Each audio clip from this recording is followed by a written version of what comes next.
Do you like? Devil Daggers. Do you like? Bloodborne. Will you love? Crossbow Bloodnight. Crossbow Bloodnight. Crossbow Bloodnight. For all of the unwieldiness of this title, it seems to accurately describe the contents of this hyper-strange developed game. You see here we've got the eponymous crossbow. Over here you may note the presence of some blood, and if you'll cast your eyes skyward, here you will note that it is indeed night. Good job. Whether or not it qualifies as a full-on Blood Knight, however, is open to interpretation, but personally speaking, if there ain't no Blood Moon, then there ain't no goddamn Blood Knight. 0 out of 10, throw it in the trash!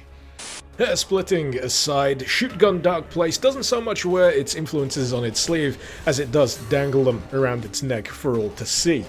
Mashing together Bloodborne and Devil Daggers like an overly enthusiastic toddler with a vendetta against action figures, Bang Bang Cabbage Patch brings you the fluid movement and fast-paced action of the latter, presenting it in the fleshy Lovecraftian stylings of the former.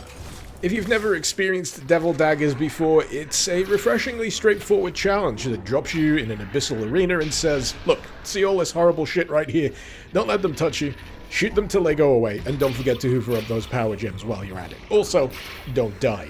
Pointy Dart Landfill, however, says, look, see all this horrible shit right here? Don't let them touch you. Shoot them till they go away, and don't forget to hoover up those power souls while you're at it. Also, don't die, but in knockoff Yarnum. To call it a flat copy, however, would be a bit of a disservice, considering that there are at least a smattering of extras here that Pew Pew Horror Show brings to the table. For one, the eponymous crossbow not only features the same rapid-fire and shotgun-esque spread shots as the Devil Dagger hand, but also an explosive shot, which comes quite in handy when it comes to decisively taking down such horrors as these hellbat-spewing flesh jars. As you may have already witnessed, hellbats and the aforementioned receptacles are not the only foes you'll have to contend with here.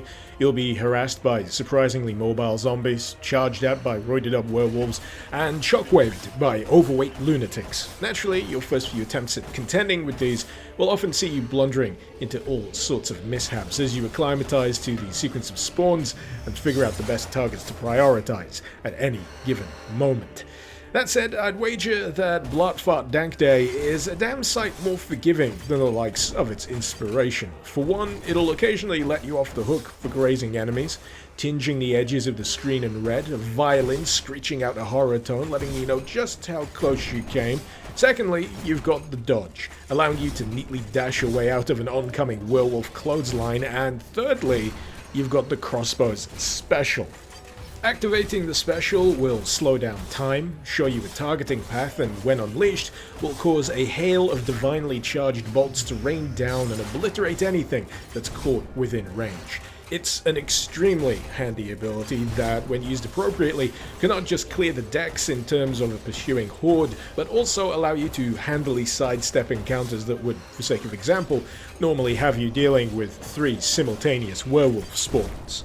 As you might imagine though, it's quite the trial and error experience, but it's certainly smoothed over by the fact that the spawns here for the most part remain constant on each successive attempt. It's certainly a much less oppressive feeling game, and with regard to Devil Daggers, that's certainly baked in to its overall vibe, its sound design, its visuals, and the fact that it just quite literally throws you into the deep end. But here, I'd say Triggerpull Grimyard feels much more accessible. Certainly a heck of a lot gentler when it comes to difficulty curve. Don't take that to mean that this is a walk in the park, however. When it comes to the latter phases, this game most assuredly turns up the heat, increasing not just the number of enemies you'll have to deal with, but also sprinkling more dangerous, amped up variants into the mix.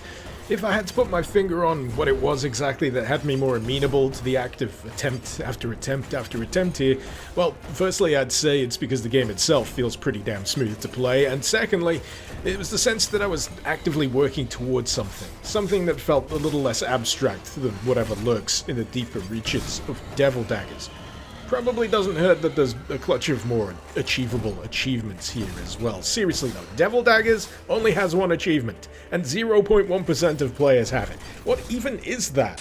As you might have already surmised, I've had a decent amount of fun with this game. I'm just a sucker for the setting, the vibe that makes me feel like this could easily be some weird minigame mode yet to be discovered down some godforsaken backstreet of Bloodborne's Yarnum. Sure, it's not as tight as Devil Daggers, and let's face it, mechanically and conceptually, that game is tight as a drum, but at the very least, this game has some fun putting its own particular spin on the concept. In terms of things that I feel it could do better, I would have liked to have seen a more dynamic environment, something to spice up progression as you survive ever longer through the night. As it currently stands, the game does start to repeat a few cycles of combat once you're down the big fella, but if you wanted to amp things up, you could have the moon turning blood red, have a few buildings erupting into flame, you know, just a few extra things to sell the whole idea of, oh, things are really getting pretty dicey now. It could also be a smidge better in the sound department, specifically with regards to directionality. Enemies have signature sounds, which is nice, but if you're wearing a headset, it can sometimes throw you a little off kilter as to where exactly they're coming from. A little to the left sounds like very far to the left, and vice versa, so yeah, something that could certainly be tightened up. As far as dagger likes go, it's a pretty decent stab at the concept. Stab.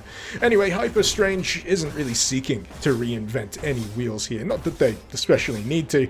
It's more that they're just slapping some sweet rims on top of them instead. So yeah, I think I can quite happily go ahead and recommend Crossbow Bloodnight.